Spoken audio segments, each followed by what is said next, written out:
I thought my girlfriend was fighting a deadly illness, so we opened our relationship to live fully, until I discovered her diagnosis was a lie hiding a painful secret. My girlfriend, Sarah, and I had been together for 3 years when everything changed. We were in our late 20s, living in a small apartment, working regular jobs, and planning a future together.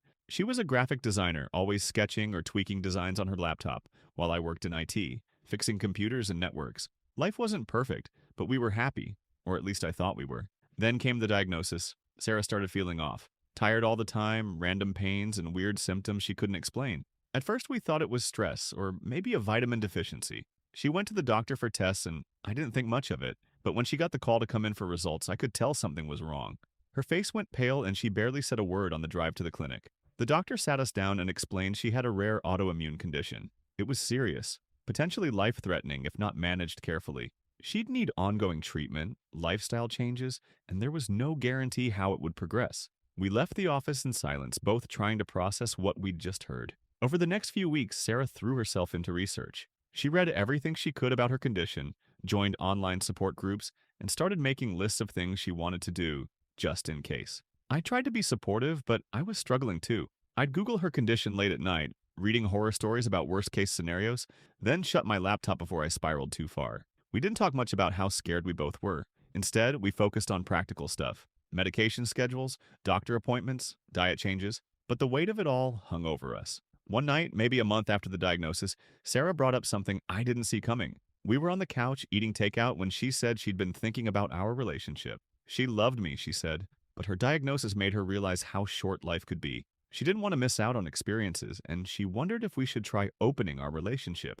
I was caught off guard. We'd never talked about anything like that before. I asked what she meant, and she explained she wanted us to stay together but also see other people, explore connections, and live more freely. She thought it could bring us closer, oddly enough, by giving us space to be honest about our desires. I didn't know how to respond. Part of me felt hurt, like I wasn't enough for her anymore. Another part wondered if she was right, if this was her way of coping with the fear of running out of time. I told her I needed to think about it. For days, I turned it over in my head.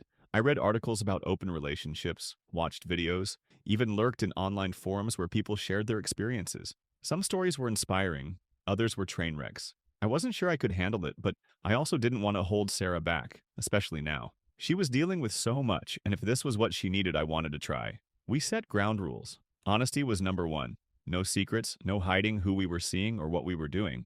We'd check in regularly to make sure we were both okay. No bringing other people to our apartment. And if either of us felt it wasn't working, we'd stop. No questions asked. It sounded reasonable in theory, but I had no idea how it would play out. I felt nervous, but also curious. Maybe this could be a way to grow, to face my own insecurities. Sarah was the first to act on it. She joined a dating app and started chatting with people. I wasn't ready yet, but I encouraged her to go for it. A couple of weeks later, she went on her first date. A guy she met through the app, someone who worked in marketing and seemed nice enough from what she told me. She was upfront with him about our situation, and he was okay with it. When she came home that night, she seemed energized, almost like her old self. She didn't go into details, but she said it felt good to connect with someone new, to feel desired in a way that wasn't tied to her illness. I was happy for her, but I also felt a pang of jealousy I hadn't expected. I decided to dip my toe in too. I made a profile on the same app, though I wasn't sure what I was looking for. I matched with a few people, mostly women in their 20s and 30s who were curious about open relationships or already in one. My first date was with a woman named Claire, a barista who loved hiking and had a sarcastic sense of humor. We grabbed coffee and talked for hours. It was fun, light, nothing serious. When I got home, Sarah asked how it went, and I told her the truth. It was nice, but I didn't feel a deep connection. She nodded, and we talked about how weird but exciting this whole thing was. For a while, it felt like we were figuring it out. Sarah went on a few more dates, and I met a couple more people. We were honest with each other, and it seemed like the open relationship was giving us both a sense of freedom. Sarah said it helped her feel alive again, like she wasn't just defined by her diagnosis.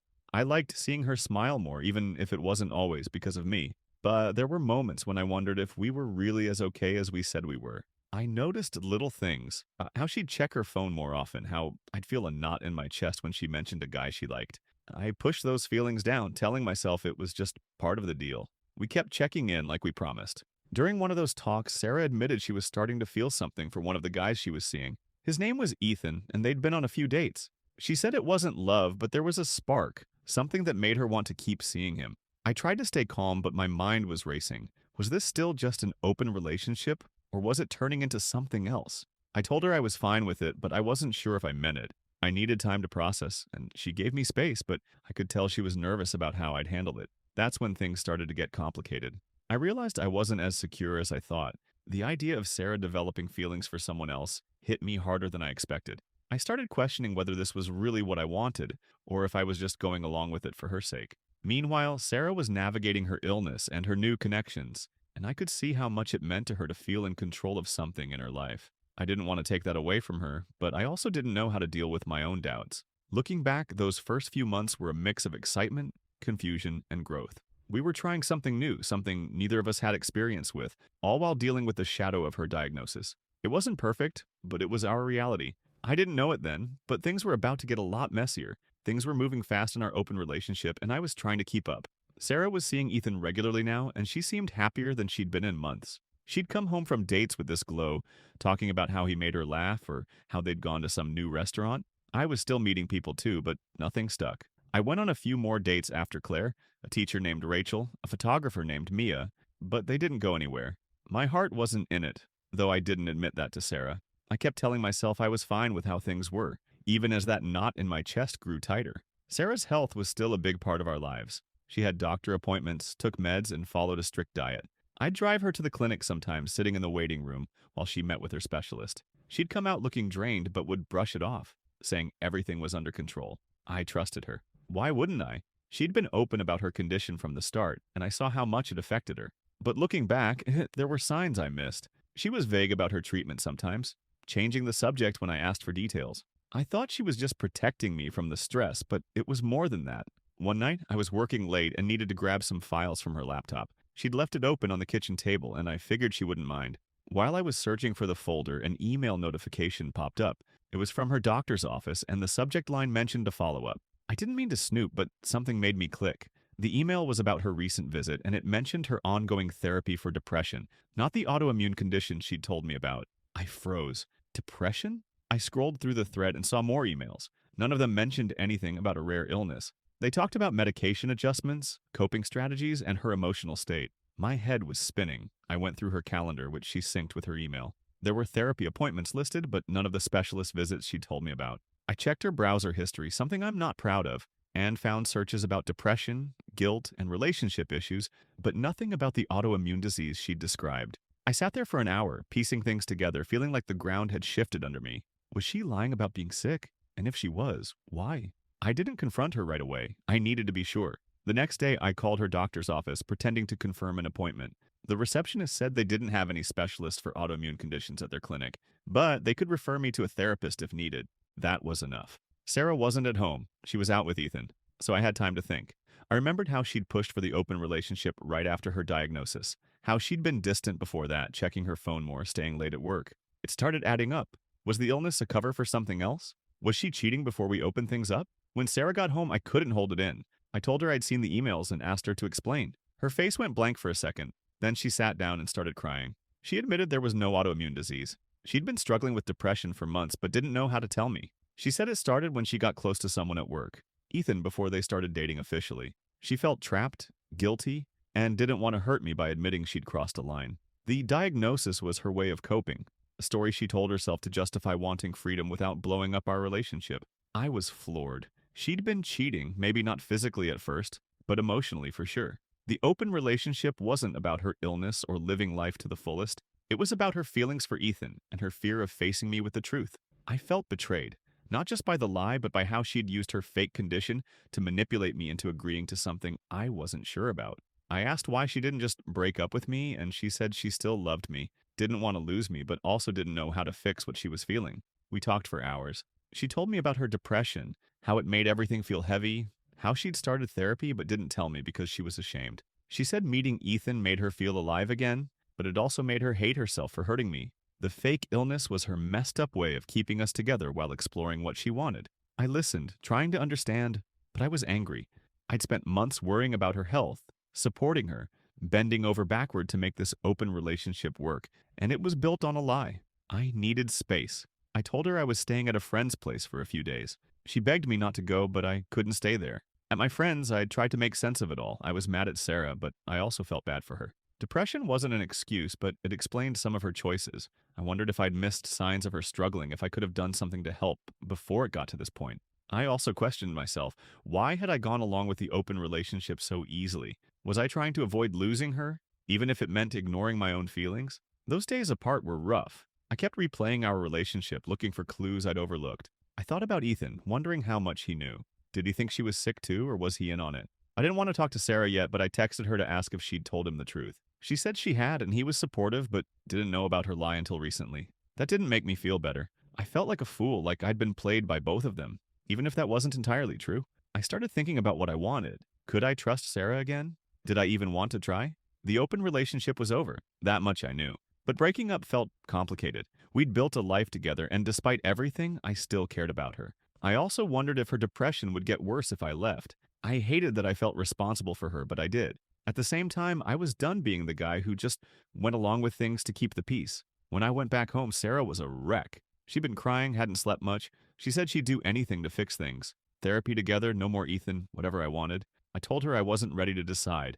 I needed her to be honest, no more lies, and I needed time to figure out if I could move past this. She agreed, said she'd give me space, but wanted to try. We didn't break up, but we weren't really together either. It was like we were stuck in limbo, both wanting to hold on but not knowing how. That's where things stood. I was hurt, confused, and trying to decide what came next. Sarah was dealing with her depression and the fallout of her choices. We were in uncharted territory, and I had no idea how we'd navigate it, or if we even could. Living in that limbo with Sarah was exhausting. We were in the same apartment, but it felt like we were on different paths. I was still reeling from her lie about the fake illness being a cover for depression and her cheating with Ethan. She was trying to make amends, going to therapy, and being transparent about her mental health, but the trust was gone. I wasn't sure if I could rebuild it, and I wasn't sure I wanted to. The open relationship was dead, but our relationship wasn't exactly alive either. This was the final stretch where we had to face what was left of us. For a couple of weeks, we coexisted. Sarah gave me space, didn't push for answers. She'd tell me about her therapy sessions, how she was working on understanding why she lied. She stopped contacting Ethan, deleted her dating app, and focused on her health. I appreciated it, but it didn't erase the betrayal. I'd catch myself watching her, wondering who she really was. The Sarah I thought I knew wouldn't have built this elaborate story about a rare condition just to avoid telling me about Ethan. I kept asking myself if I missed red flags or if she'd just hidden it that well. I started opening up to my therapist. I'd been seeing one since I moved out briefly, and it helped me sort through the mess in my head. I realized I was angry not just at Sarah, but at myself. I'd gone along with the open relationship even though I had doubts, thinking it would keep her happy. I ignored my gut because I was scared of losing her. My therapist pointed out that I was avoiding tough choices now too by staying in this half relationship. It hit me that I was stuck because I didn't want to be the one to end things, especially with her depression in the picture. One afternoon, I decided we needed to talk for real. Sarah was home reading on the couch. I sat down and said we couldn't keep drifting like this. I asked her what she wanted, not what she thought I wanted to hear. She took a long time to answer. She said she loved me and wanted to fix things, but she also admitted she wasn't sure who she was anymore. Her depression had made her question everything, our relationship, her job, her future. She said the thing with Ethan wasn't about him being better than me. It was about feeling something that wasn't tied to her pain. But she knew she'd hurt me and didn't expect me to just forgive her. Hearing her be honest felt different this time. It wasn't an excuse, just the truth. I told her how I felt. Betrayed, used, but also guilty for not noticing her struggle sooner. I admitted I didn't know if I could trust her again, not after a lie that big. We talked for hours, laying everything out. No yelling, no blame, just two people trying to figure out what was left. By the end, we both knew we couldn't go back to how things were. I suggested we take a real break, not just me crashing at a friend's place. I thought maybe time apart would clarify things. Sarah agreed, though I could see it scared her. We decided she'd stay with her sister for a month while I kept the apartment. We'd have no contact unless it was about practical stuff like bills. It wasn't a breakup, but it was close. Packing her things felt surreal. She took clothes, her laptop, some books, and left the rest. When she walked out the door, I felt a mix of relief and sadness. For the first time in months, I was alone with my thoughts. That month was hard but necessary. I focused on myself. Work, friends, therapy. I started running again, something I'd dropped when Sarah's diagnosis took over our lives. I hung out with people who didn't know the whole story, which let me feel normal for a bit. In therapy, I worked on why I'd stayed in a situation that wasn't working. I realized I'd been afraid of being alone, of failing at the relationship I'd invested so much in. But being on my own showed me I was okay, maybe even better than I'd been in a while. Sarah and I didn't talk, but her sister gave me updates. She was sticking with therapy, trying new meds, and seemed to be doing better. I was glad, but I didn't miss her the way I thought I would. I started to see how much I'd been carrying her lie, her depression, the open relationship I never really wanted. I wasn't angry anymore, just tired. When the month was up, I knew what I needed to do. Sarah came back to the apartment to talk. She looked healthier, more like herself. She said the time apart helped her see how much she'd leaned on me to fix her problems. She was sorry for the lie, for Ethan, for everything. She didn't ask to get back together, just said she wanted me to be happy, even if that meant without her. I told her I was done. I cared about her, but I couldn't be her partner anymore. The trust was too broken, and I needed to move on. She nodded, tears in her eyes, but didn't argue. We worked out the logistics. Sarah moved in with her sister permanently, and I kept the apartment. We split our stuff, untangled our lives. It was sad but calm. After she left for good, I felt lighter, like I'd been holding my breath for months and finally let it out. I didn't hate her. I hoped she'd keep getting better, but I knew that wasn't my responsibility anymore.